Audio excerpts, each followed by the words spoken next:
Okay, I'm about to give a presentation on AI and PBU, how to set it up, how it works, why it works. All right. So I am Joseph Panwitz. I am the technical director here at LA Photo Party. So I do all of really the cool stuff that we do: AI, augmented reality, 3D animation, virtual reality. That's my job. What we're gonna do today is AI and how it works and what it is. Are you familiar with AI? Are you familiar with our software Photo Booth Upload?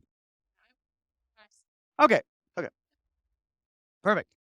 So we won't really go into like how to use PBU so much, but as far as AI goes, AI is a very wide-ranging topic. We're talking specifically about generative AI, which is when it's like a Rorschach test, like an ink blot test for computers. It just takes randomly generated noise, looks at that based on a prompt that you give it, and then if you're saying like a photo of a cat, it's going to take all of the millions of images of cats that it has studied in its training, and it says what is the most average approximation of what a cat is in that concept within this noise. And then it starts iterating and changing the pixels iteration by iteration until it comes up with what it thinks is the best approximation of a cat based on that noise sample. What we do is we overlay just a percentage of noise onto the guest photo. So you've got the original guest photo, add a percentage of noise on top of that, and then we iterate from there on. So it already has an idea of what the guest looks like based on the original photo. And the more noise you add to it, the more dramatic the change is going to be over the process. We are the only company in all of the AI photo booths here that lets you write your own prompt or modify the prompts that already exist as our defaults. We also do both face swap and generative AI together. So then you can make a much bigger change in the guest photo, but then take the face from that photo, put it onto the generated image, and still end up with something that looks like the guest. So that's the process. Let's take a look at actually how this works. So these are our presets. All of these images that you see of the woman in the yellow dress, this is all the generative AI, and then everything from here on, that's just face swap. So this is going to do, it's going to have that image. Nothing's going to change about the image except for the face. But these are our generative samples. And let's take a look at the punk sample. So these are the prompts. This is how you write the positive and negative prompt. And then these are the settings that we allow you to change to make sure that you get the image look that you want. So let's take a look at this prompt itself. Masterpiece, professional photography, professional oil painting, photorealistic photo of a blank, blank, punk rocker, blank. These are PBU specific variables. So the concept here is that instead of relying on AI to decide who you are as a person, you get to tell AI specifically how you want to identify, which kind of removes that wild card of like, is it going to turn a guy into a girl into a guy, or a black guy into a white guy? You take that variable out because you're telling it exactly what you want to be. So ethnicity, let's take a look at that variable. These are where you create your variables. So if I select ethnicity and edit that variable, this is what the guest is going to see. And then this is the prompt text that's going to be added to the prompt. Where it gets different is leave blank is just not going to add anything. Or user input, that means the user can type in exactly what. So say the user doesn't want to be any of these. They have their own specific idea of what they want to identify as. They get to type that in. So you're not limiting them to just the ideas that you have. Um, let's see what that looks like in practice. So I'm going to grab this punk. And then the reason I've got this up is because I'm not using the webcam here and I don't have this set up with a photo booth. So I'm just using an existing photo of myself to process. Let's take a look at that punk. So I'm going to say that I am a male. Hair color, because it's a punk, we can go crazy. So I've got multiple different kinds of hair color. Let's go with blue this time. Glasses, no glasses. And ethnicity, Caucasian. Hit next. I'm going to take that photo. Now, what's happening here is once we take that photo, it uploads to the cloud, to the servers that we have set up that are running Stable Diffusion. It uploads the photo with the prompt as a packet. And then that photo is processed on the server using the high-end GPUs and then sent back to the watched folder. So it takes, for the standard resolution of 512 by 512, that process takes about 45 seconds to 90 seconds, depending on the settings that you've set up. If you do the higher resolution, so you can go up to 720 by 720, um, you might get a little more detail. It might change the photo a little bit. It's a preference thing, but also if you're trying to print, you might want to have that slightly higher resolution to print from, but it's going to extend that process to about 3 minutes. So that's kind of the trade-off there. If you want to do the higher resolution, it's going to take longer to process. The reason it takes so much longer is because Stable Diffusion is trained on 512 by 512 images, and it's trained to process that resolution. If you go higher than that, it's going to process it in tiles. So it processes the same images multiple times and then processes them together to try to merge them. And it's just a significantly longer time. It's a significant amount of computing power. Go ahead and have a seat if you want. Um, we're just talking about AI and generative AI and how we use it in PBU. Okay, no worries. Uh, so the here's the image that we just created.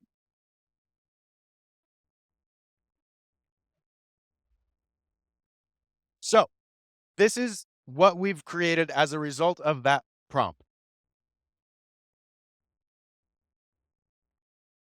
And then if we look at the prompt again,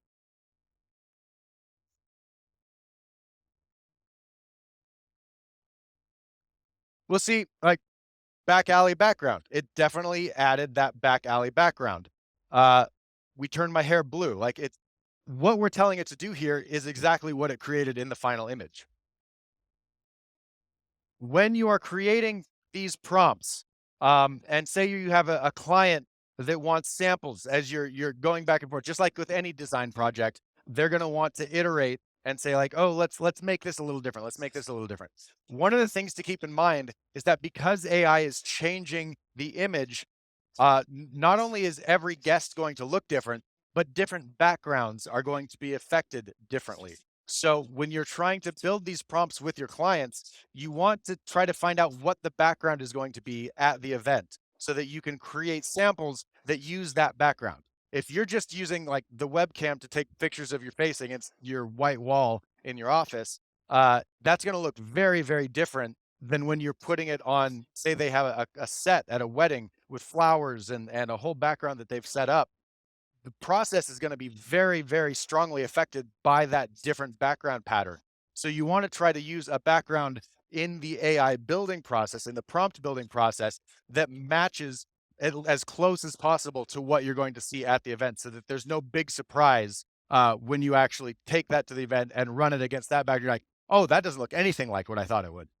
So let's take a look at just how that works. So if we take this older prompt, so it's taking her image and just turning her face older. We have that set at a very low denoise. So it's not adding a lot of noise and it's not making significant changes to the image. But we don't want that. We just want it to like add wrinkles to the eyes, kind of sag the jowls a little bit. We're just trying to make her look like her, but older. But in the process of that, it really didn't change the background at all. This is exactly what the background looked like at the event when we took this photo. But if we take a look at something where we had a stronger effect, like this painting, you'll see a lot of those shapes are still there. So the look of this AI process is still very significantly impacted by what this background looked like to begin with. You see the chair is still there. The flowers have been just kind of adjusted to look more like thick paint strokes. Even this kind of like wheat looking grass in the background is almost the same exactly as what it was in the original photo. But then if we go even stronger, like if we look at the steampunk example, even though this is a dramatic shift, it looks very different from the background, you can still see hints. This is where that chair was. This is kind of one of the first flowers, the circle of the gear. This is another of the big flower kind of circle back here. So it's still being affected by that look. On that standee over there, you can see a sample of one of our employees who's just shot on like a dark yellow background. And this same like steampunk sample um, looks more like a yellow gradient with just little hints of gears because it is being affected by the amount of yellow that it saw in that image. So it's changing the look of the final result of the processed picture based on what the original photo looked like.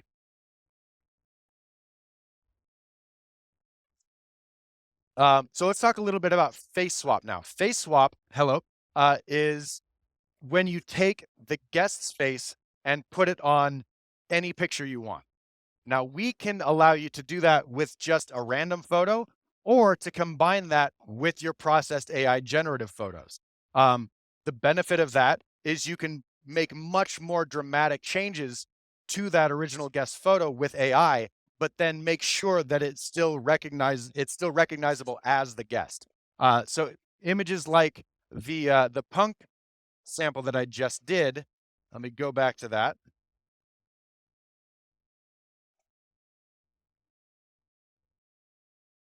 So this uses that face swap technology in addition to the generative AI. So this was the original photo right here, and then this is the final. Uh, we had the last session that we just did. Somebody wanted to do a marine sample. It took a couple iterations, but each time, like even though we're making a very significant change to the entire picture here, the face swap makes sure that it still looks like me in the final sample. Um, Now, if we take a look at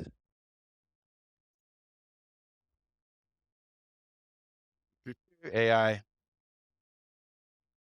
this older version, because the only thing we're changing here is the face, and that's the purpose of this face swap of this generative AI look, you don't want to do face swap here because once we've done all this work to make her look older, if we face swap the original photo back onto that, it's going to erase that whole concept. It's going to just look like the original guest again. So there are times when you want to do face swap and there's times when you don't want to do face swap. And when you're setting that up, it's just a toggle right here. So if you decide you want to do face swap, you check that box. If you don't want to, you leave it blank. And like I said here with this one, we're not making dramatic changes. So we set the denoise strength to 40. So it's only adding 40% noise to the image, and the rest of it, it's keeping the same. So that's kind of when you're building these prompts, you have to think about how dramatic do you want this effect to be. If you want it to be a very dramatic image like the steampunk sample,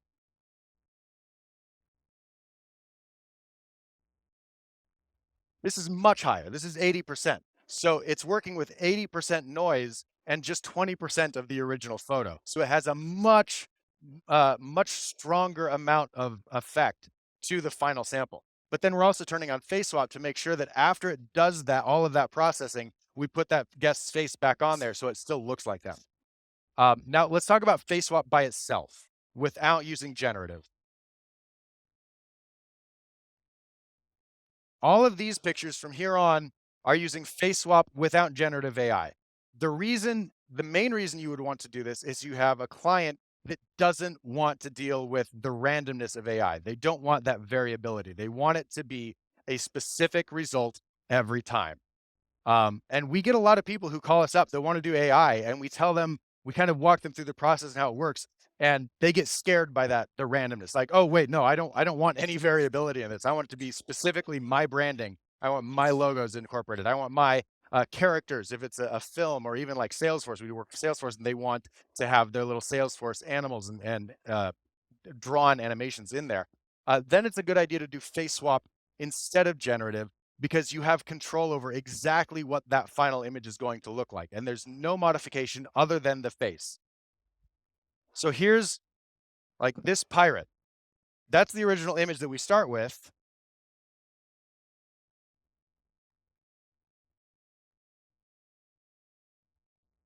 And this is me with my face put on that image. So everything else identical. There's no difference in the photo other than the face swap. So if you have a client that's nervous about that, they're nervous about the randomness, they're nervous about the variability, this allows you to do AI still and still give them the AI buzzword and use AI at their event without introducing that unknown element. Let's take a look again.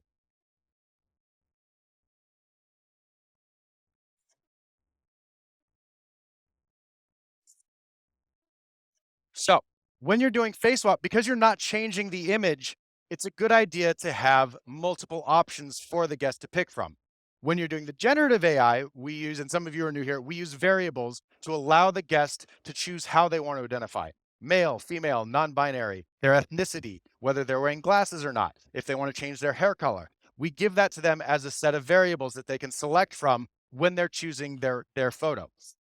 Here, because we're not changing the image other than the face, it's good to have we have different genders of superheroes, different ethnicities of superheroes. So they can go up and choose from that list and say, I want to be this one, or I want to be this one.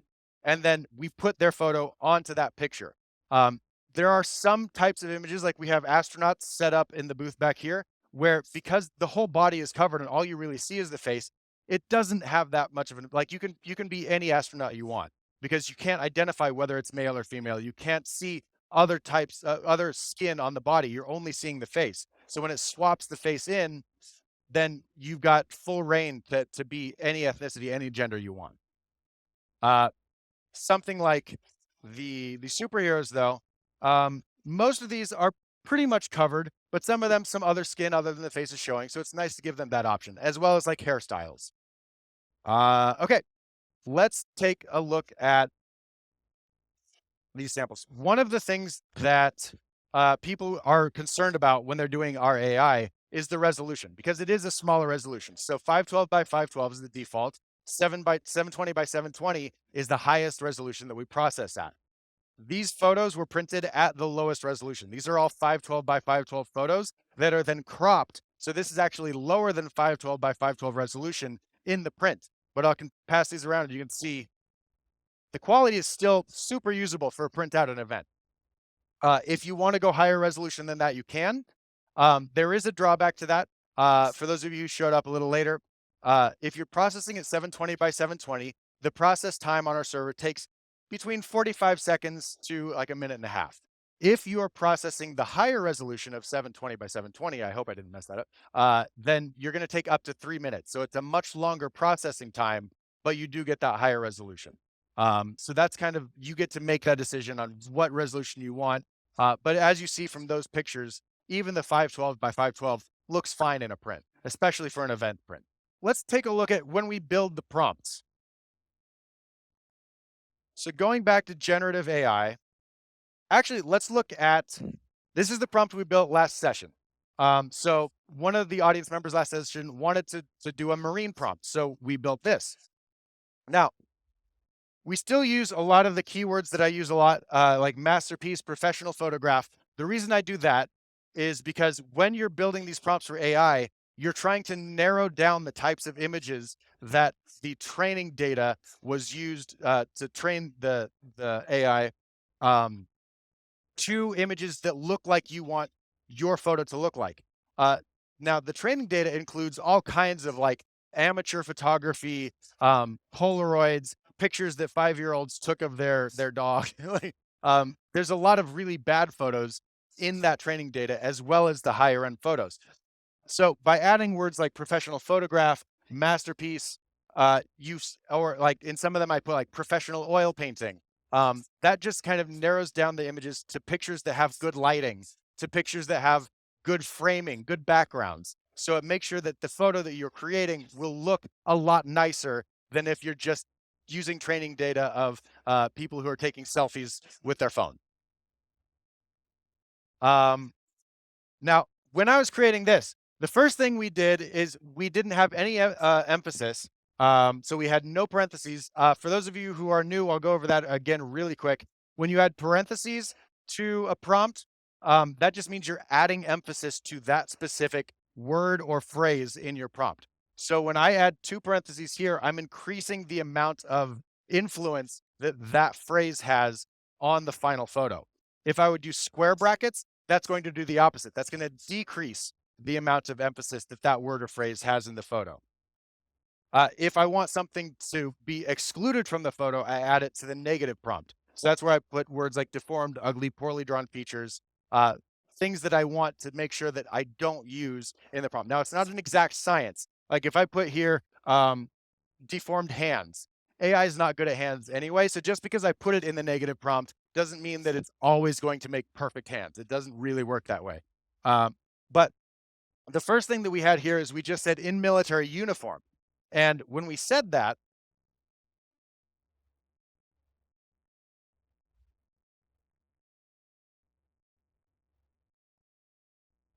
doo, doo, doo, this is the image it came up with. So it didn't understand that I wanted a camouflage uniform. It put me in dress uniform, which doesn't look right in the picture. If you're in a desert, you're not wearing a dress uniform. So we went back and we modified that and we changed uniform to camouflage. And by doing that, we got the image that we wanted. So when you're building these prompts, just because you know what you want, and you put it in the prompt, doesn't mean you're always going to get that exact result. It takes a little bit of iteration. It takes a little bit of tweaking. Again, the very first time we ran it, I had the denoise set to 50, and it didn't change me very much. It kind of left almost everything the same. There's like a little bit of military medals down here, but that's not enough. That's not what we want. So then I upped that denoise strength up to I think 75, and that's what gave me the next photo. And then at this point realized, okay, now we want to set it to camouflage. And so by doing that, we ended up with the photo that we wanted as an end result. Do we want to create one now? Anybody have any ideas they want to try? No? You don't have to if you don't want to. That's fine. Um,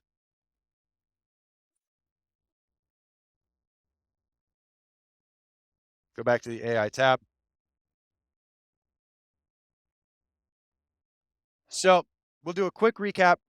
What we're doing is we are, for generative AI, we are adding noise, random noise to the image, and then denoising that based on a prompt. That prompt is customizable by you and by your client before the event so that you can create any look you want. We're the only company that's allowing you to do that. We also allow you to modify our presets. So if you want to use one of our presets, like the cartoon look, like the punk look, but you want to change it a little bit, say instead of putting somebody in an alleyway, you want to put them at a rave or whatever. You can add that to the prompt. You can change the look of our presets any way you want. Um, and then we allow you to do face swap on top of that. So not only do you have the ability to do generative AI, but you can combine that with face swap to mean that even if you dramatically change that picture with the AI generative imagery, you then put the guest's face back on it to make sure that they're recognizable as themselves in the final photo. And as far as the variables go, the variables are what allows the guest to tell the AI how they want to identify. So you don't have those mix ups between guys who end up looking like girls and don't want to, or people who have slightly different ethnicities than their original photo. So, uh, yeah, I think that's about. Oh, okay. So green screen. This is how I'm putting myself. That original, like if I go to take this photo,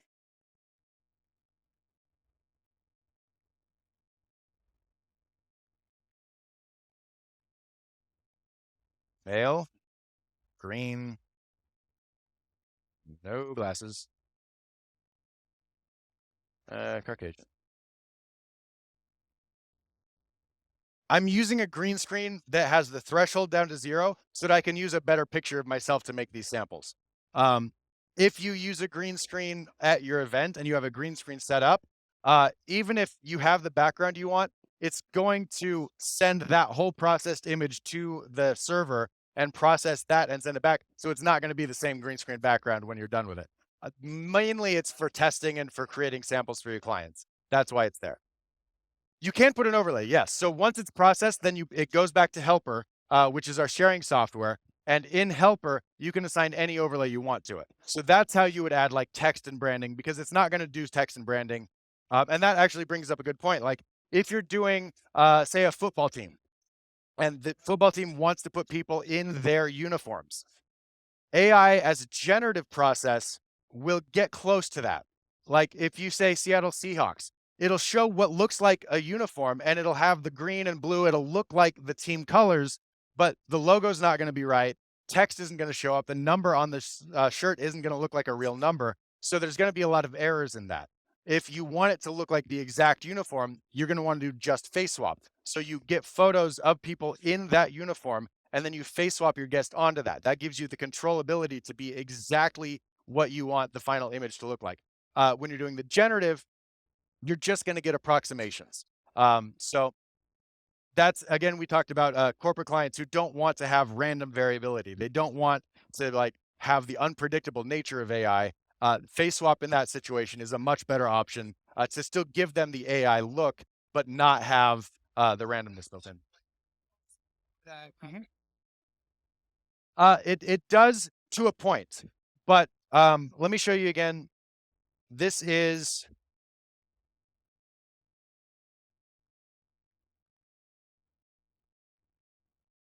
all of our superhero options. So we have options that have different skin tones, different hairstyles, different genders. So the guests can choose which one they want to be, so they can get something that's closer to their original skin tone and look, to make sure that they don't like end up with blonde hair if they don't want it. Multiple people in an image. You can do multiple people in an image, both in generative and in face swap. If you're doing face swap, it's going to do it in the order of the original people in both images. So from left to right, it's going to put you in those images. So if you have in your target photo, you have a guy, girl, but in the photo of the guests, it's guy, girl, girl. It's going to put a guy in a girl's face and a girl in a guy's face. It's going to go in order. Um, and if that's what they want, that's totally fine. That's just, they need to know going in, like whatever order you're standing in, that's what you're going to be in the final photo. When you're doing generative AI, the more people you have in the photo, the more likely it is to get someone wrong. If they know that going in, that's fine. And some people just want to break it and they just want to play with it. And that's totally fine too. But I always, communication both with the client and with the guests is very important with AI. If somebody comes in with a group of 6 people or more, and they're like, oh, we want to do it all together. Like, okay, that's fine. You can do that. And I will give you the original photo as well. So you all look like yourselves.